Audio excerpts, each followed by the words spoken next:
Bahan-bahan yang diperlukan ada 200 gram tahu putih, 3 siung bawang putih, jahe 1 ruas jari, 2 cabai merah dipotong iris-iris, saus tiram, ladaku, kecap asin 2 sendok makan, kecap manis 1 sendok makan, dan maizena 1 sendok makan. Setelah itu kita tumis bawang putih, jahe, dan juga cabai merah sampai harum. Dan setelah itu baru bisa kita masukkan daging giling tersebut untuk menambahkan protein yang ada di dalam mopu tofu.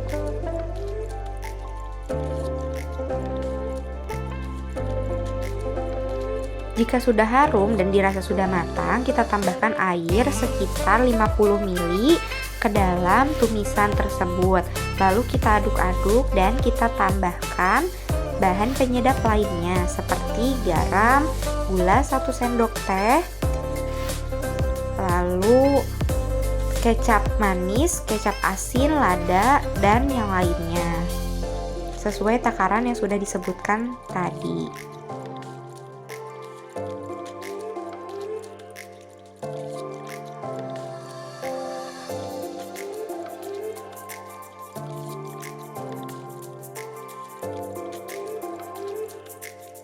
Langkah selanjutnya kita masukkan tahu secara perlahan-lahan dan setelah itu kita aduk secara perlahan-lahan agar tidak merusak tahu. Lalu kita aduk sampai rata dan kita tunggu sampai sedikit mendidih. Lalu setelah itu baru kita masukkan maizena yang sudah dilarutkan ke dalam air sebagai pengental. Kita aduk-aduk sampai konsentrasinya dirasa sudah cukup seperti yang kita inginkan. Selanjutnya kita matikan kompor dan kita sajikan di atas piring. Ini dia hasil masakan mopu tofu, yaitu salah satu masakan khas dari negara Cina yang di dalamnya terdapat tahu dan juga daging giling. Selanjutnya kita akan membuat egg twist atau roti kepang menggunakan sari buah naga sebagai pewarnanya. Dan ini dia bahan-bahan yang kita perlukan untuk membuatnya.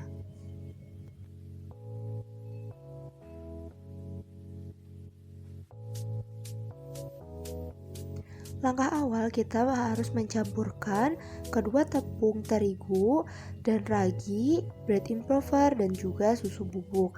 Lalu kita aduk sampai rata. Jika sudah dirasa cukup rata atau cukup tercampur dengan baik, lalu kita tambahkan gula pasir sekitar 45 gram gula pasir. Lalu setelah itu kita kembali aduk-aduk adonan tersebut sampai rata. Jika sudah, kita masukkan setengah butir telur yang sudah dikocok lepas. Lalu kita aduk-aduk terus sampai dia menyatu. Lalu setelah itu jika sudah, kita tambahkan sedikit demi sedikit sari buah naga ke dalam adonan tersebut. Jangan terlalu banyak dan jangan juga terlalu sedikit agar adonan tersebut tidak lengket dan cepat kalis. Kita aduk-aduk. Jika kurang, kita tambahkan sedikit demi sedikit.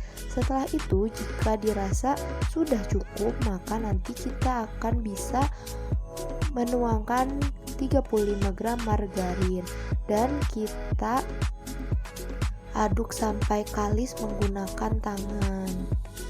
Kalis yang berarti adonan tersebut tidak lengket lagi di tangan.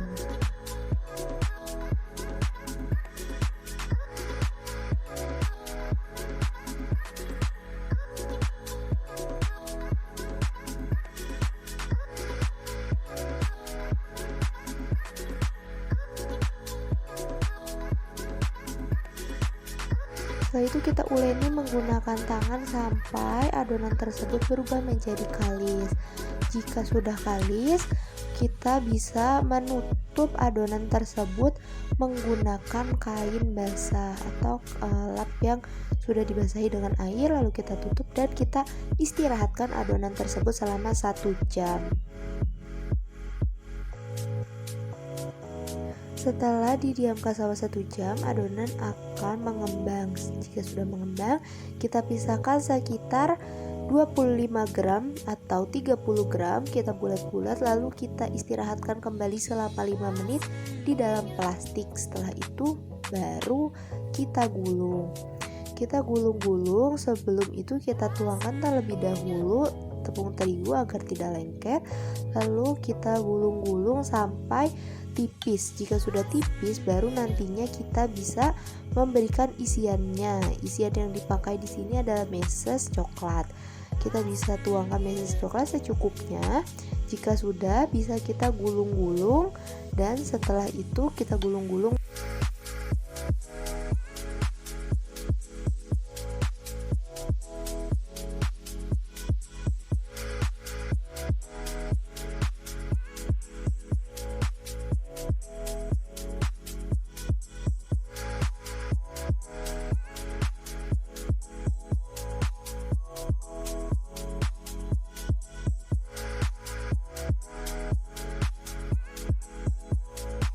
Jika sudah, kita lakukan terhadap adonan lainnya. Dan satu roti egg twist itu harus menggunakan 3 gulungan. Dan kita kepang roti tersebut. Dan setelah itu, jika sudah seperti ini, kita alasi dengan kertas roti. Setelah itu kita oven sekitar 30 menit dengan suhu 180 derajat. Setelah itu kita tunggu, dan ini dia hasil dari egg twist sari buah naga dengan isian coklat.